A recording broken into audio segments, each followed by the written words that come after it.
محاورة شعرية بين بنت وأبوها. البنت: يا أبويا شنو شبيك؟ شنو اللي يبكيك؟ خل نمشي للدكتور يمكن مرض بيك.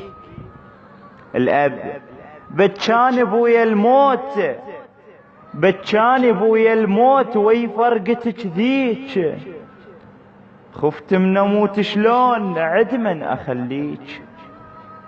البنت: حقك يا أبويا بهاي، حقك يا أبويا بهاي، ما له مكانه، ابن أمي ما دق باب أبويا وإجانه.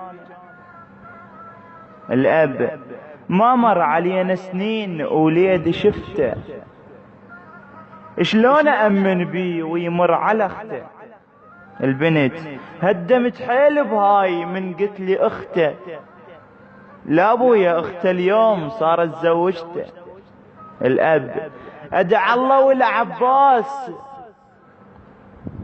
أدعى الله والعباس وادع الزكية، يا أبويا كون نموت هسه سوية. البنت: هيك الله أنا وياك، هيك الله أنا وياك، يقطع لي الأنفاس، يخلصنا من فرقاك ومن ذلة الناس.